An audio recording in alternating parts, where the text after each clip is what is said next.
اللہ بیمار ہے یا حالت شفا میں ہے، جب اس کو اس کا علم ہو جاتا ہے تو اللہ کے بندے وہ ہیں جو شب کی تاریکی میں نیکیوں کو چھپا دیا کرتے ہیں، اور پروردگار عالم جنہوں نے نیکیوں کو شب کی تاریکی میں چھپایا، اللہ اسے روز روشن آشکار کرے گا۔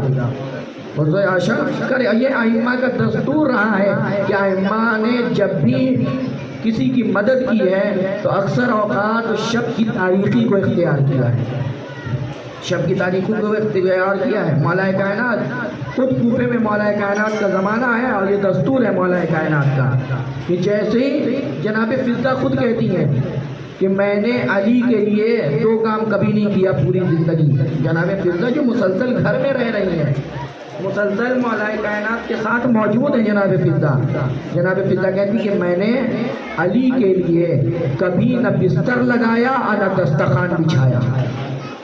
یہ کوئی معمولی جملہ نہیں ہے کہ علی کے لیے ہم نے کبھی بستر لگایا اور نہ کبھی دسترخوان بچھایا۔ اللہ اکبر، ہم اس امام کے ماننے والے ہیں کہ پتہ نہیں وہ امام سوتا بھی تھا یا نہیں سوتا، پتہ بھی وہ امام غذا کیسے کھاتا تھا۔ مولا کائنات کہنے روایت میں کہ جب بھی مولا کائنات کی روزانہ کی کتنی غذا تھی، 24 گھنٹے میں مولا کائنات صرف 1 روٹی کھاتے تھے، صرف 1 روٹی جو گندم کی روٹی کو مولا کائنات نے کبھی نہیں چھوا، گندم کی روٹی، گیہوں کی روٹی مولا کائنات نے کبھی چھوئے نہیں۔ اس کی ایک الگ علت ہے، وہ اس کا تعلق ترک اولا سے ہے، اس کا تعلق ترک اولاد بنیاد پہ مولا وقت نہیں کہ میں پوری تفصیل وہاں سے پوری شروع سے بیان کروں۔ یہ مولا کائنات نے کبھی گندم کی روٹی نہیں کھائی، ہمیشہ جو کی روٹی کھائی، اتنی سخت۔ کسی صحابی نے کہا کہ تقریباً سلمان یا ابو ذر تھے کہ مولا تھوڑے ہمیں بھی دے دیجیے، ہم بھی کھائیں۔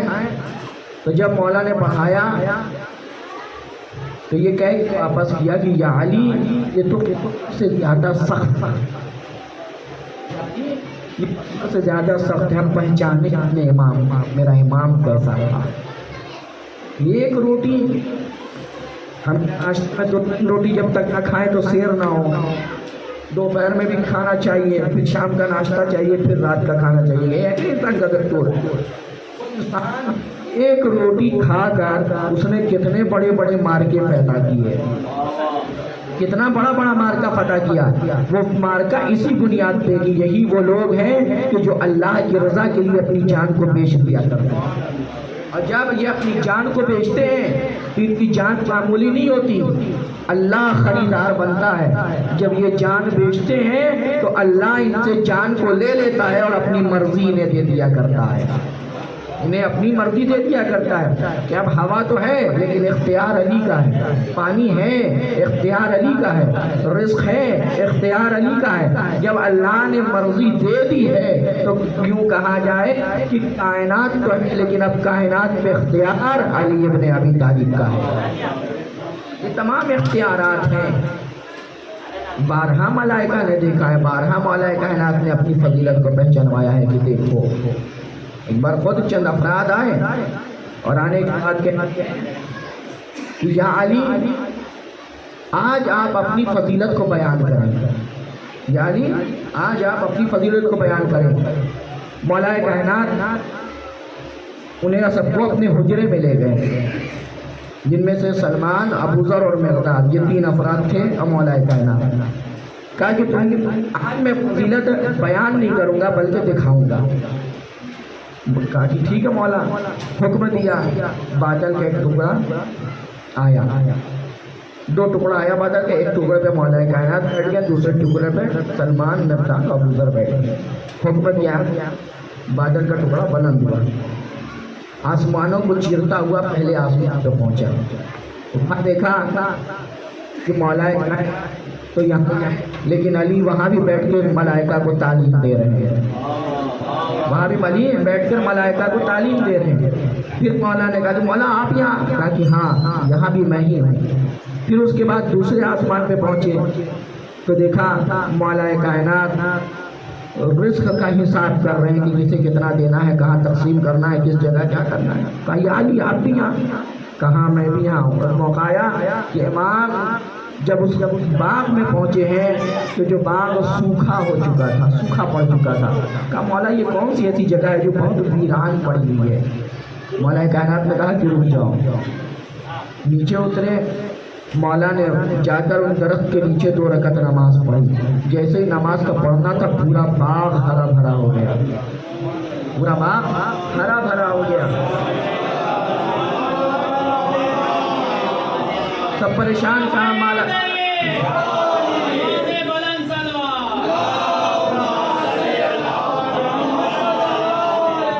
مولا ماجرا سمجھ میں نہیں آیا۔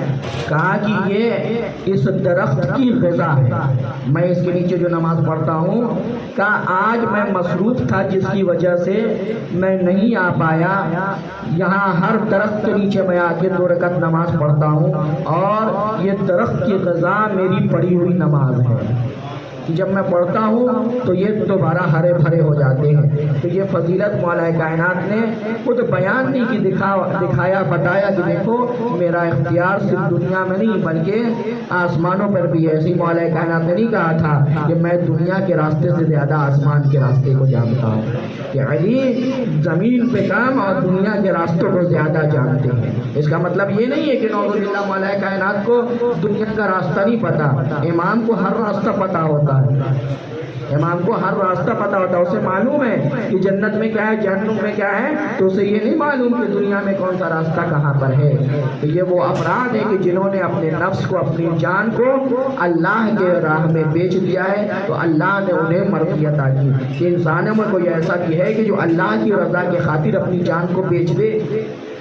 ہے کوئی؟ ہر انسان اللہ کی راہ میں اپنی جان کو بیچنا آسان نہیں ہے، جان خریدنا بہت ضرورت ہے کہ تم اپنی جان کو قربان کرو، تو انسان یہ کہہ کے پیچھے ہٹ جائے کہ کیا ہم نہیں دکھائی دے رہے ہیں، کیا ہم ہی دکھائی دے رہے ہیں؟ یہ جو ہے ہمارا انسان غور کرے کہ ہم کس مقام پہ جا رہے ہیں۔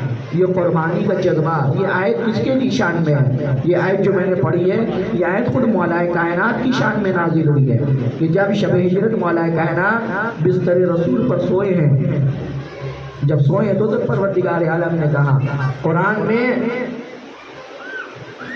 300 سے زیادہ آیت جو اہل سنت کی کتابوں میں ملتا ہے کہ 300 سے زیادہ آیت مولا کائنات کی شان میں نازل ہوئی ہے۔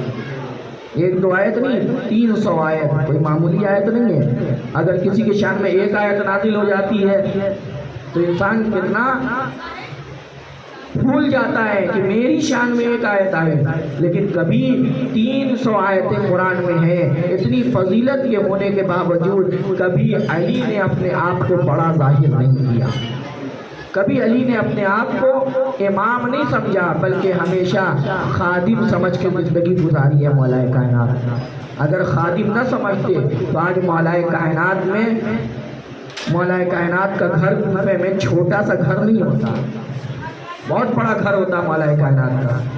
جو حضرات زیارت کرنے گئے انہیں معلوم ہے کہ دارالعمارہ ہے، مسجد کوفہ ہے، اس کے بغل میں دارالعمارہ ہے، ٹھیک دارالعمارہ کے بغل میں مولا کائنات کا گھر ہے۔ تقریباً میرے خیال سے وہ زیادہ سے زیادہ 4 دھور کا ہوگا، 4 سے 5 دھور، اس سے زیادہ نہیں ہوگا۔ اس میں دیکھیں مولا کے 18 بیٹے، خود مولا کائنات، ام البنین جناب فضہ، کیسے ان لوگوں نے گھر میں گزارا ہو۔ آپ اگر امام حسن امام حسین کے حجرے میں جائیں گے تو یہ بتا رہا ہوں، تو یہ شیشہ ہے، آدھے شیشہ سے یہ دے، یہ اتنا بڑا حجرا، تصور کریں کہ اس میں 2 بھائی کیسے سوتے ہوں۔ علی نے زندگی بہت تنگی میں گزاری، علی کی زندگی بہت خاکساری کی زندگی رہی ہے مولا کائنات کی۔ علی کے اندر عدالت تھی کہ مجھے تو اتنا بھی یہ میسر ہے، ورنہ کتنے ایسے غریب ہیں کہ جنہیں یہ بھی میسر نہیں، یہ بھی میسر نہیں۔ عزیزان گرامی، وہ علی کی جس نے اپنی آغوش میں، جس کے خاکساری کا یہ عالم ہے، اگر اس کی آغوش میں کوئی بچہ تربیت پائے تو اس کے عالم کیا ہوگا؟ علی کی آغوش میں تربیت پانے والا کون ہے؟ جناب ابوالفضل عباس۔ مولا کائنات نے کبھی امام حسن امام حسین کو اپنا بیٹا نہیں کہا، کبھی نہیں کہا مولا نے امام حسن امام حسین کو بھی ہمارے بیٹے۔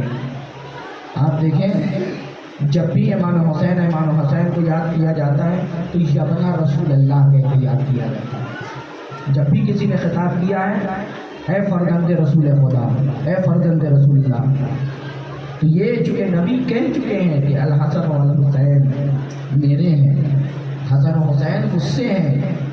نبی مولا کائنات نے کبھی اپنی زندگی میں نہیں کہا کہ امام حسن امام حسین میرے بیٹا، بلکہ مولا کائنات عباس کے لیے جو فخر سے فرماتے تھے. کسی نے پوچھا کہ آپ حسن و حسین کو کیوں اپنا بیٹا نہیں کہتے؟ تو امام نے جواب دیا کہ نبی نے انہیں کہا ہے کہ یہ ہمارے بیٹے ہیں، میرا بیٹا عباس. جس کا عباس جیسا بیٹا ہو، اور یقیناً وہ بزرگ اندازہ لگائیں گے کہ جن کی اولاد موجود ہو، جب اولاد جوان ہوتی ہے، پروان چڑھتی ہے، تو باپ کا سینہ چوڑا ہو جاتا ہے کہ اب میری اولاد میری برابری میں آ گئی. اب وہ مطمئن ہو جاتا ہے کہ میرے مرنے کے بعد کم سے کم مجھے دفن تو کر دے گا، میرے مرنے کے بعد مجھے غسل و کفن تو دے گا. ہر باپ کا ارمان ہوتا ہے. لیکن کربلا میں عباس بھی تو تھے، عباس کے بھی بیٹے کربلا کے میدان میں شہید ہوئے ہیں. جناب عباس کے بیٹے عباس شادی شدہ تھے، جناب عباس ان کے بھی بچے کربلا کے میدان میں شہید ہوئے. ایک بیٹا جو مدینے میں تھا جس کا نام فضل تھا، اسی لیے امام کو جناب عباس کو ابو الفضل عباس کہتے ہیں، یعنی فضل کے بابا. یہ جناب عباس کی فضیلت ہے عزیزان گرامی. اور وہ عباس کہ جس کی علی کی آغوش میں جس نے پروان چڑھا ہو، جس نے اپنے آپ کو امامت کے سائے میں امام نے پروان چڑھایا ہو، اس عباس کا کیا عالم ہے.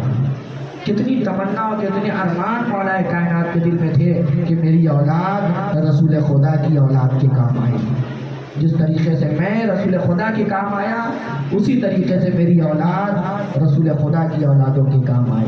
اور اس لیے مولا کائنات نے دعا میں عباس کو طلب کیا. شب عاشور ہے، ہر احراب تسبیح و تحلیل میں لگے ہوئے ہیں، کچھ قرآن پڑھ رہے ہیں، کچھ نماز پڑھ رہے ہیں، کوئی سجدے میں ہے. عباس چند افراد کو لیے ملکہ بنا رہے ہیں کہ دیکھو کچھ افراد کو امام نے ایک حصے میں تقسیم کیا، کچھ کو دوسرے میں. جنگ کا نقشہ کھینچ رہے ہیں عباس کہ کل روز عاشور ہے، ہمیں جنگ کرنا ہے. جناب عباس کہتے ہیں کہ بیٹا علی اکبر، قاسم اور محمد، تم ایک طرف میمنہ سے لڑنا اور باقی اصحاب و انصار میسرہ سے لڑیں گے، اور میں تنہا قلب لشکر سے لڑوں گا. یہ منصوبہ بنا رہے ہیں. کتنا ارمان ہے جناب عباس کو دل میں. کہا کہ دیکھو جب تم لوگ دونوں میمنہ میسرہ کو قتل کرنا، آگے بڑھنا انہیں ختم کرتے ہوئے، تو میں فوراً جلدی سے تیزی سے قلب لشکر کو چیر کر ختم کر کے تم دونوں کی مدد کے لیے پہنچوں گا. کتنا ارمان. لیکن جیسے ہی صبح عاشور نمودار ہوئی، ایک ایک کر کے جا رہے ہیں. عباس کا جذبہ بھڑک رہا ہے. اب مجھے مہلت ملے گی، اب مجھے مہلت ملے گی، اب مجھے مہلت ملے گی. لیکن مہلت نہیں ملی. وہ موقع بھی آیا کہ اصحاب کا خیمہ اصحاب سے خالی ہو گیا، انصار کا خیمہ خالی ہو گیا، گود کے پالوں کا بھی خیمہ خالی ہو گیا. خیمہ ہے، اصحاب کا خیمہ ہے، اصحاب موجود نہیں ہے. انصار کا خیمہ ہے، انصار موجود نہیں ہے. اور محمد کا خیمہ ہے، لیکن اور محمد خیمے میں موجود نہیں ہے. علی اکبر کا خیمہ ہے، لیکن خیمے میں موجود نہیں ہے. ان تمام ماؤں کا کیا عالم ہوگا کہ خیمے تو ہیں لیکن گودیاں اجڑ چکی ہیں. گودیاں اجڑ چکی ہیں. عزیزان گرامی، روایت کہتی ہے کہ عباس جب خیمے کے قریب سے آ رہے تھے تو آوازیں آئی، الاتش الاتش کی آواز کا آنا تھا کہ عباس برداشت نہ کر سکے. کہا آقا یہ جو الاتش کی صدائیں آ رہی ہیں مجھ سے برداشت نہیں ہو رہا ہے. آقا اجازت دیجئے کہ میں پانی کی سبیل کر سکوں گا. عباس جانا ہی چاہتے ہو تو جاؤ، پانی لے آؤ. روایت کہتی عباس نے علم اٹھایا، سکینہ کے خیمے میں آئے. اب جیسے ہی آنا تھا کہا بھتیجی سکینہ میری لاڈلی، جاؤ اپنا مشکیزہ لے کر چلے آؤ. جناب سکینہ خیمے میں گئی، مشکیزہ لا کے چچا کو دیا، عباس نے مشکیزہ لیا، لے کر علم میں باندھا۔ یہ مشکیزہ علم میں نہیں بندھا ہے، بلکہ عباس کی روح میں سکینہ کی تمنا بن گئی، عباس کے علم میں سکینہ کی ارمان بن گیا، عباس کے علم میں سکینہ کی آرزو بندھی ہے، اور یہ آرزو جو کربلا میں بندھی تھی آج بھی علم سے سکینہ کی مشق مل کر بتا رہی ہے۔ آج بھی آپ علم دیکھیں، جہاں بھی علم نکلتا ہے علم اس وقت تک مکمل نہیں ہوتا جب تک کہ اس میں مشق سکینہ نہ آ جائے۔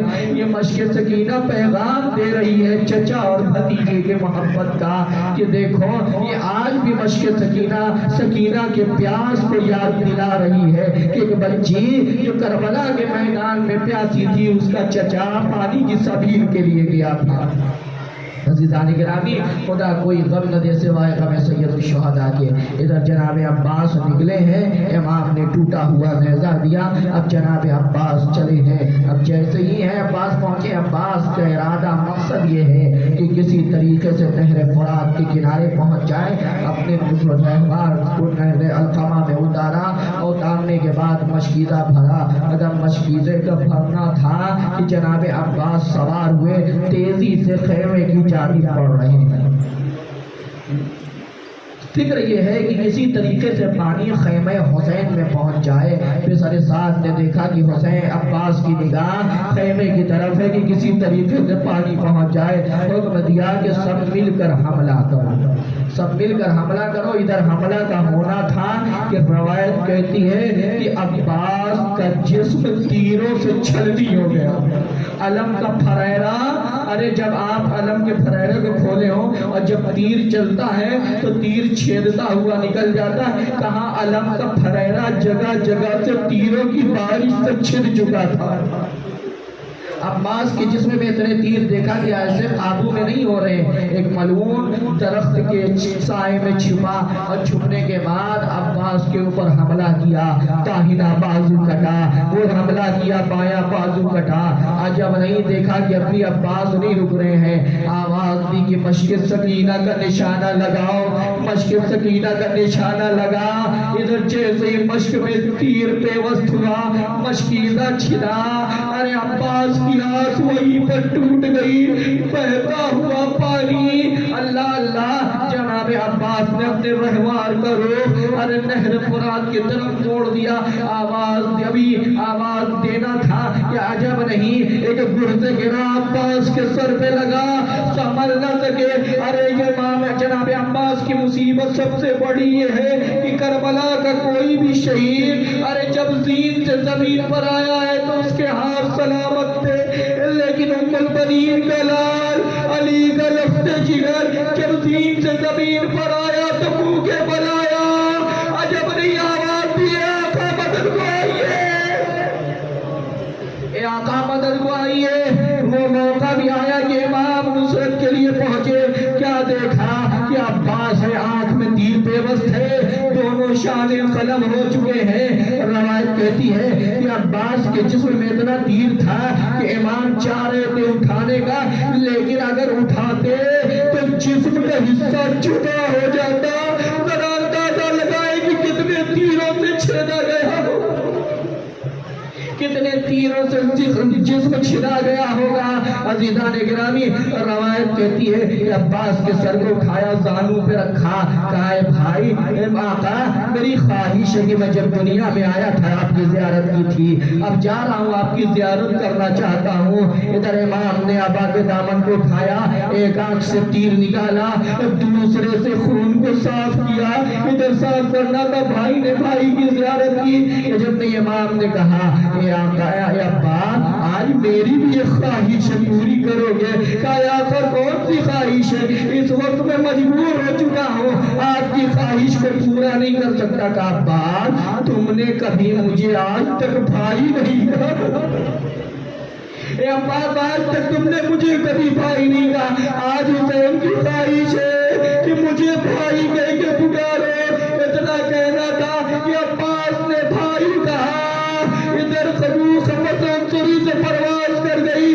حسین نے علم کو اٹھایا، لے کر حسین خیمے کی طرف چلے، جیسے ہی علم ترائی سے بلند ہوا، سکینہ کی نگاہ علم پہ پڑی، کہا بچوں میں نے کہا تھا نا کہ دیکھو میرا چچا پانی لے کر آئے گا، دیکھو علم تیزی سے خیمے کی طرف آ رہا ہے، جاؤ اپنے اپنے مشکیزیں لے آؤ، میرا چچا تم سب کو سیراب کرے گا۔ ارے وہ موقع آیا کہ جب علم خیمے کے قریب آیا تو کیا دیکھا؟ علم تو ہے لیکن علمدار نہیں آیا، علم خون میں بھرا ہے، عجب نہیں ایک چیخ ماری، اے بابا میرا چچا کہاں گیا؟